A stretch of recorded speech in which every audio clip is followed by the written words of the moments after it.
Hello everyone, today we will be addressing the application of personal power energies and the legislation and incentives behind them. How sustainable are these ideas, and how do these ideas of clean energy gain support throughout our society? When researching personal electrical power production at home, we found several options available for the Seattle area. Solar power appears to be the best option available when taking into consideration price, longevity, and availability.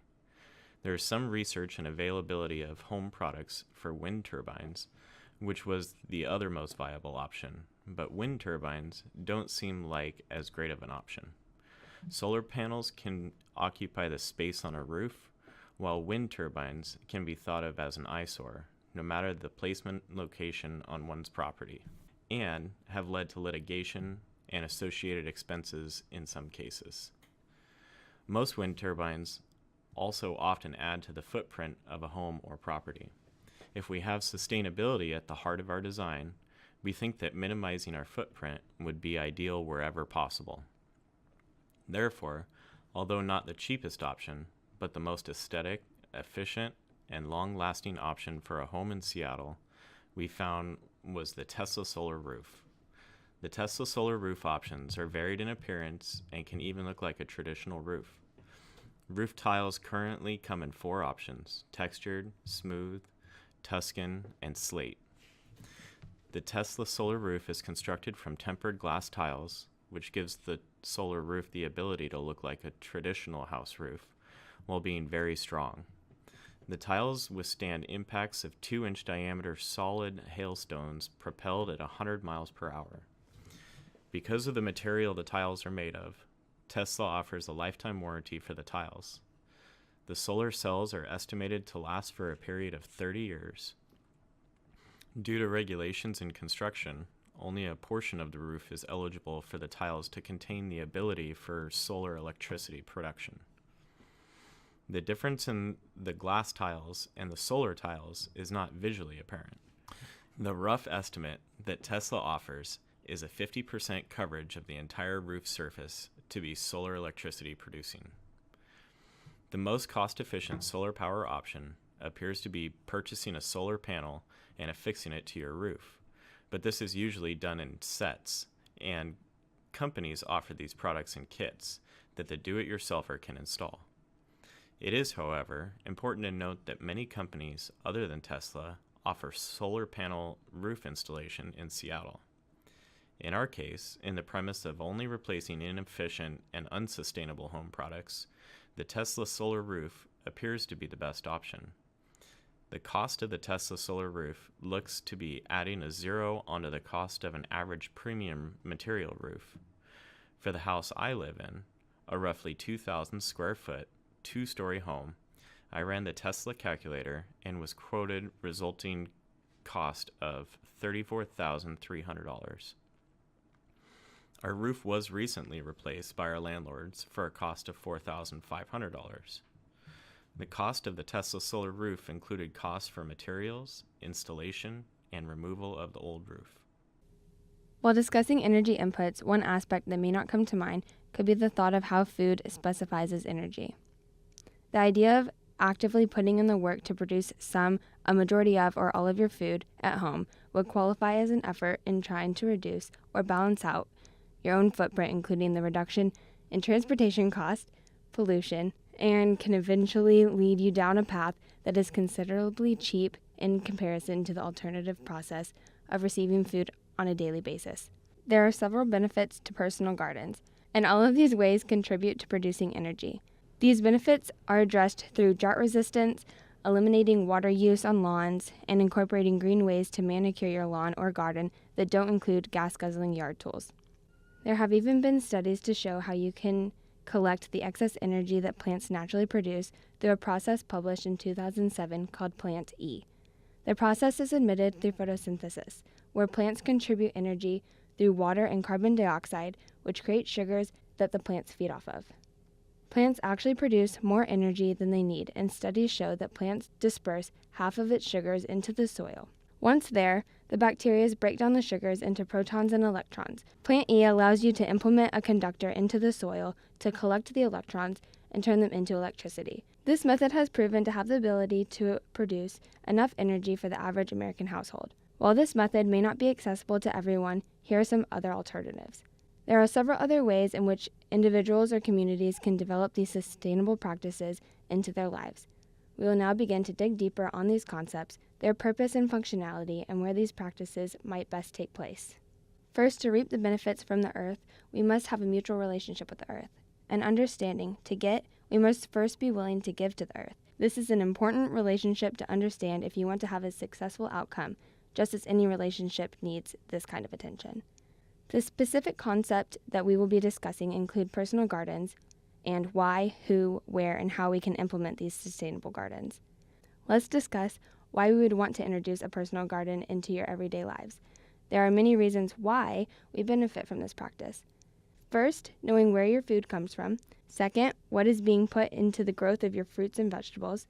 3, cost-saving methods. 4th, reduces environmental impacts from transportation of goods. 5th, giving a significant purpose to yard waste management and composting. 6th, create a community. 7th, develops an intimate relationship between yourself and your food through time and cultivation. Now, who can introduce these practices also depends where and how they are going to be developed and what their purpose is going to be. Most people can say they personally or they know someone who at least grows herbs within their own household, or at least have one basil plant sitting along the windowsill. While these are still great practices, how can we build upon these ideas on a much larger scale? There are folks who have access to land that would allow them to cultivate their own gardens, whether it be a traditional farming practice or raised beds. There are also newer concepts, such as aeroponics. While technologically advanced, could be a great way to incorporate these gardens in a minimum amount of space. Or a simpler idea to conserve space could include a wall garden. These are all great ways to inquire about land and common spaces within your community, apartmentplex, or personal home. Large economies, specifically California, have a large focus on efficiency, and this seems like a good place to start. If our houses are more efficient at using energy inputs, we would need to produce less energy in the first place. The United States Department of Energy has funded a bunch of research and development of products for the American marketplace, and seems to be an easy indicator of product availability and economic feasibility. The U.S. Department of Energy funded research and development that changed the product offerings in this country. Through national laboratory research, a new, more efficient fiberglass insulation was created and is now widely available. They currently are attempting to wrap up a project on using nanotechnology to make inexpensive and environmentally friendly foam insulation widely available. The theories developed and commercialized by Earthship Biotecture recommend the 4-time usage of water on site. The water from your house is collected from rainfall and stored locally. That water is gravity-fed to a filter and pumped to the sources in your home that use water. The sinks, shower, dishwasher, and clothes washer feed their drained water through a grease trap, which is just light, thin pantyhose, into an indoor garden bed where vegetables for home consumption grow. Those veggies have a hard pan bottom, so the runoff is collected and pumped to the toilet for gray water usage. The resulting black water from the toilet drains into a septic field where non-root vegetables/fruits grow. The most efficient water heaters widely available on the market today is on-demand water heaters. There is no storage of hot water, which means no maintaining hot water temperature as most current large water heaters do. These are referred to as electric pump water heaters. The U.S. Department of Energy commissioned research resulting in the creation of a refrigerator compressor that was 50% more efficient in the early 1980s compared to compressors of their time. Currently, solar or battery-powered classification of fridges use this upgraded compressor coupled with extra insulation to prevent temperature loss. Energy Star has a certification for some ovens, and from what we can tell, it seems that an electric convection oven is the most efficient at using the energy input and transferring it into heat and food. Currently, the most efficient and available option is a triple pane window with 2 low E, low emissivity, coatings, and an argon and krypton gas mixture that fills the space between each pane. A few other things to note. LED light bulbs consume the least amount of energy while producing the same amount of light with the longest lifespan.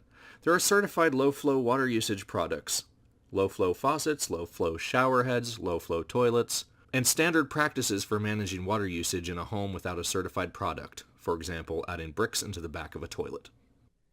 While the benefits of clean personal energy are clearly visible, prices for the equipment as well as installation fees make it difficult for everyone to adopt. However, the cost of using clean personal energy is not as expensive as you might think. According to the National Conference of State Legislators, there's been an increase in clean energy usage. Legislative bills have been passed so that it has become cheaper to install and utilize these technologies. For example, low-income households can receive a more realistic deal when purchasing or installing clean energy. Other benefits include tax incentives or reductions in installation fees. For example, in Arizona, the state income tax credits for renewable energy product manufacturers has been repealed, which will mitigate the costs involved in using renewable energies. Looking towards Washington, there are also a variety of different subsidies and tax reductions that can make clean personal energy more incentivizing.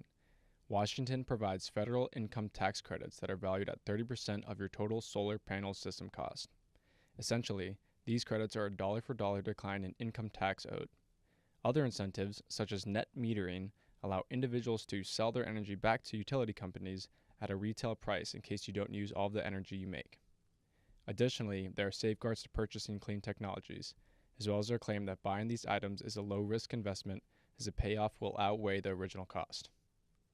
Seattle City Light also provides a guide on how installation processes for clean energy, like solar, goes.